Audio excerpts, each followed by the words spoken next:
रात के सन्नाटे में जहां दुनिया सो जाती है, चारों तरफ सन्नाटा छाया होता है, ऐसे में उस अंधेरे को चीरती बड़ी दर्द भरी आवाज़ फिजा में तैरती हुई माहौल को गमगीन कर देती है। बहुत ही बड़ी आवाज़ में गाया ये गीत सोते हुए लोगों को जगा देता है और जो अभी भी जाग रहे होते हैं उनके दिल को तड़पा देता है। आवाज़ बहुत दर्द भरी है, इसमें कोई संदेह नहीं है, लेकिन बहुत खौफनाक भी है, ये भी सही है। इस आवाज़ को सब पहचानते हैं। करुण स्वर गाने वाले के लिए है, लेकिन सुनने वाले के लिए मौत का परवाना है। ये गीत गूंजता है तब गलियों में एक साया निकलता है जो एक औरत का है। धीरे धीरे चलती हुई वह सुनसान गली में जाती है, सफ़ेद कपड़ों में होती है, कमर तक खुले हुए उसके बाल झूल रहे होते हैं और धीरे धीरे जाकर किसी खास दरवाजे पर रुक जाती है। बड़ी मधुर आवाज़ में बुलाती है और निकलने वाले को अपने साथ ले जाती है। फिर वह जाने वाला लौट कर नहीं आता है। आती है तो उसकी मौत की खबर। वो इंतकाम में सुलगती हुई एक आत्मा है जो किसी खास मकसद से ही लोगों को मार रही है। वह एक खौफनाक चुड़ैल है, लेकिन सोचने वाली बात है कि वह लड़कियों या औरतों के साथ ऐसा नहीं करती। उसका शिकार सिर्फ मर्द ही बनते हैं, वह केवल मर्दों के साथ ही ऐसा करती है। तो उन्हीं के साथ ऐसा क्यों करती है? ऐसा क्या हुआ उसके साथ? ऐसा क्यों कर रही है?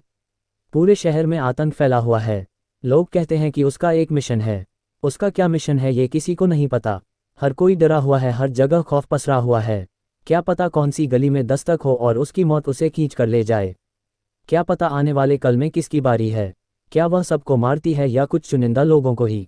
वह चुड़ैल कैसे बनी? इन सब बातों का अब होगा पर्दाफाश।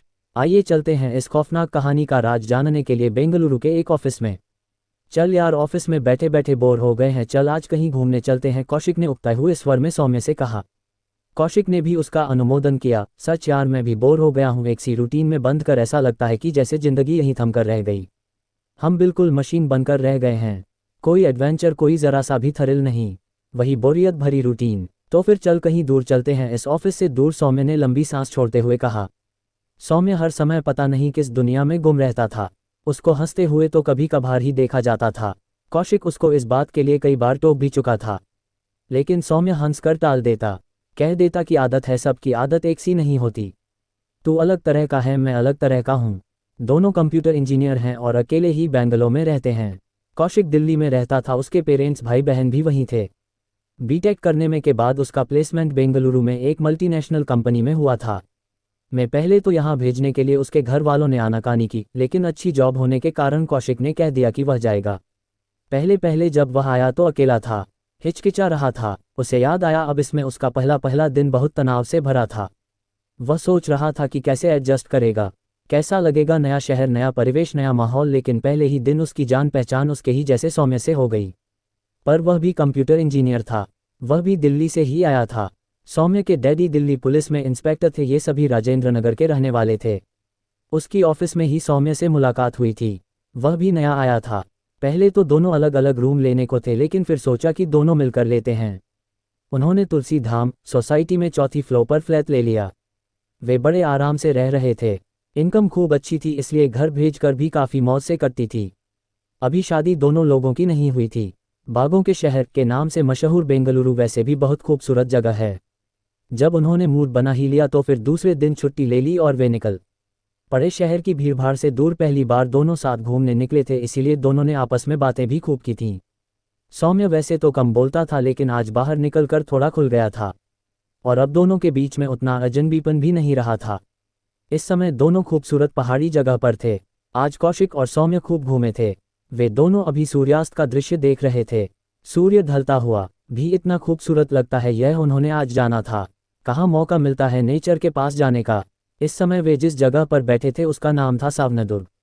छोटी छोटी ढलान वाली पहाड़ियाँ फूलों से और विभिन्न वनस्पतियों से ढकी हुई उन्हें जैसे चुंबकीय आकर्षण से बांधे थीं।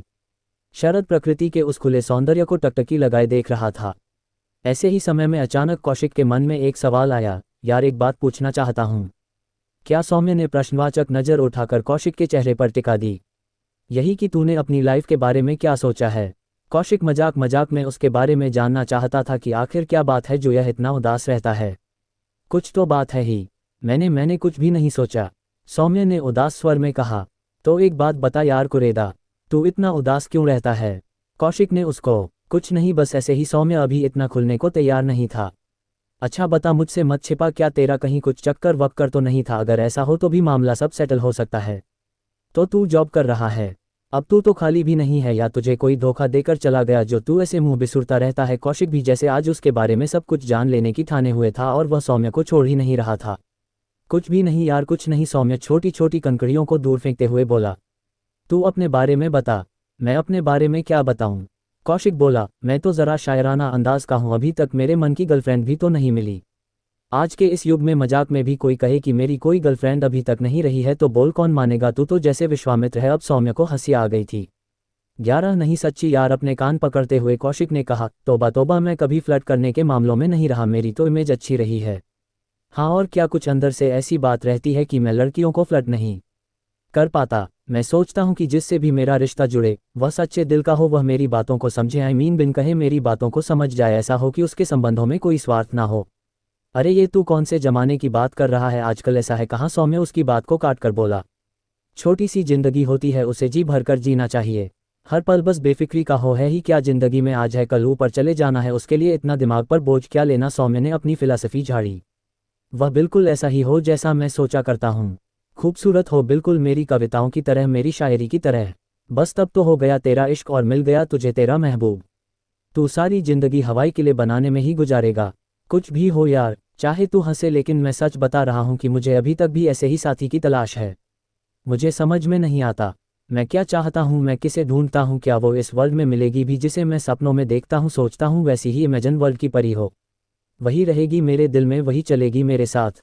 बस यार इसी वजह से आज तक मैं अकेला हूँ, मेरी फितरत ऐसी नहीं है कि लड़कियों से खेलो और फिर उन्हें छोड़कर दूसरे की तलाश में चल दो। एकाएक कई रंग समय के चेहरे पर आए और गुजर गए जिन्हें कौशिक ने नहीं देखा। आओ अब चलें, अब तो बहुत देर हो गई है, सौम्य ने अनमने ढंग से कहा। चलो, कौशिक अनिच्छा से बोला। जैसे ही उसने उठने का उपक्रम किया उसे हल्की सी कराहने की आवाज़ सुनाई दी। उसने चौंक कर सौम्य की ओर देखा। क्या तुम्हें यह आवाज़ सुनाई दी है? सौम्य भी इधर उधर देख रहा था। हाँ, कौशिक लगा तो ऐसा ही था कि जैसे कोई कराह रहा है। अब की बार स्पष्ट स्वर में सुनाई दिया, मुझे बचा लो, मुझे बचाओ। पानी पानी। दोनों बहुत जोर से चौंके। यार कुछ चक्कर तो नहीं है? सौम्य डरते हुए बोला। यहाँ किसी इंसानी छाया तक का नाम नहीं है, ऐसे में आवाज़ कहाँ से आ रही है? कहीं भूत ऊत तो नहीं है? यार कौशिक निकल लो यहाँ से। कैसी बात करते हो, इंसान हो या जानवर? कुछ दिमाग का इस्तेमाल भी कर लो, कोई भूत प्रेत होता तो हम अब तक यहाँ आराम से नहीं बैठे होते, अब तक वह हमें चबा चुका होता। कौशिक के स्वर में झुंझलाहट थी। अरे हाँ, इस बात पर तो मैंने ध्यान ही नहीं दिया, पर नाराज क्यों होता है यार, चल देखते हैं। आगे आगे तू, पीछे पीछे मैं। शाम का जुटपुटा उतर आया था। दोनों ने सुना, इस बार आवाज़ बहुत स्पष्ट थी, जो किसी लड़की की थी। मुझे निकालो, मुझे बचा लो, पानी पानी। इतनी दर्द भरी आवाज़ थी कि दोनों अब उस करुण पुकार को नज़रअंदाज नहीं कर सके। लेकिन सौम्य उस आवाज़ से और भी डर गया। बोला, माना कोई ज़रूरतमंद है, लेकिन मुझे तो वह कोई चुड़ैल लगती है। वह नीचे नहीं गया, वह वहीं रुक गया और कौशिक से बोला, जाओ तुम ही इस लड़की को बचाने का पुनीत कार्य करके आओ। कौशिक सौम्य के डर को लक्ष्य कर मुस्कुराने लगा और उसे तैश दिलाने के लिए बोला, यार कायर डरते हैं जिनकी आत्मा कमज़ोर होती है, जिन्होंने कोई पाप किया होता है। मैंने कोई पाप किया है क्या? ये देखो अभी गया अभी आया। कहकर वह दूने जोश से पहाड़ी की ढलान उतरने लगा, उस आवाज़ का अनुसरण करते हुए उस ओर बढ़ा। उसे आश्चर्य हो रहा था कि लड़की यहाँ कैसे आ गई। इस शांत बियाबान जगह में वो क्या कर रही थी?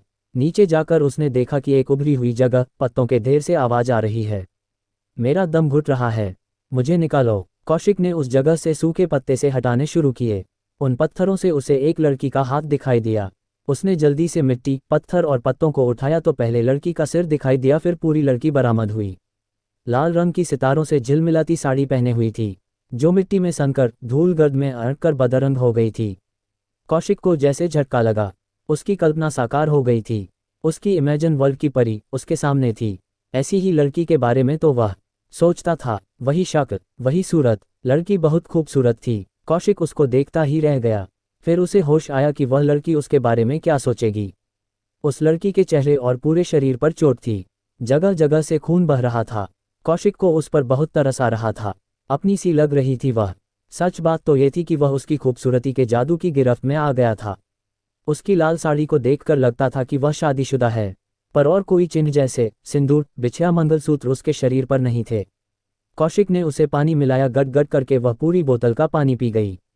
अब उसने अपनी आंखें ढंग से खोलीं। वह बड़ी कोशिश करके धीरे धीरे खड़ी हुई और धूल झाड़ने लगी। कौशिक ने उससे एक साथ कई सवाल दाग दिए। आप कौन हैं और यहाँ कैसे फंसी? क्या आपको किसी ने चोट पहुंचाई है या कोई दुर्घटना हुई है? अरे रुकिए रुकिए, वह हंसी, उसकी हंसी भी भुवन मोहिनी थी। दिल के तार झनक उठे। धूल, चोट के निशान, खून लगा होने पर भी जो चेहरा हंसता हुआ कीचड़ में कमल की तरह सुंदर लगता है, वह स्वस्थ होने पर और श्रृंगार करने पर कितना सुंदर होगा।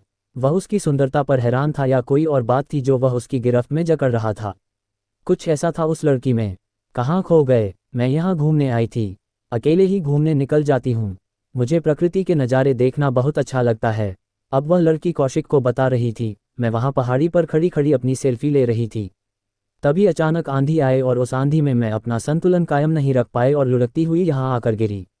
ऊपर से लुढ़कते हुए पत्थर आकर गिरे। उन पत्थरों ने और पत्तों ने मुझे ढक लिया। मैं तो तुरंत ही बेहोश हो गई थी। पता नहीं कब तक बेहोश रही। जब होश आया तो मैंने मदद के लिए पुकारा और आप चले आए। इतना कहकर उसने जो कृतज्ञ नज़र कौशिक पर डाली तो कौशिक निहाल हो गया। चलिए आपको आपके घर पहुंचा दूं। आप घायल हैं, अकेले नहीं जा पाएंगी।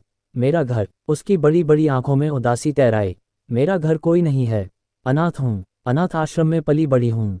और फिर मैं एक स्कूल में पढ़ाने लगी थी। मैं एक बार बीमार हो गई, इसकी वजह से कई दिन तक स्कूल नहीं जा पाए और तब स्कूल से मुझे निकाल दिया गया। मैं अलग कमरा लेकर रहती थी, किराया नहीं दे पाए तो उसने भी मुझे निकाल दिया। मुझ अकेली लड़की पर उसकी नीयत ही खराब थी, इसीलिए मैंने उसका घर छोड़ने में ही भलाई समझी। आप मुझे अपने यहाँ ले चलिए, आपका काम कर दिया करूँगी, खाना झाड़ू पोछा सब करूँगी।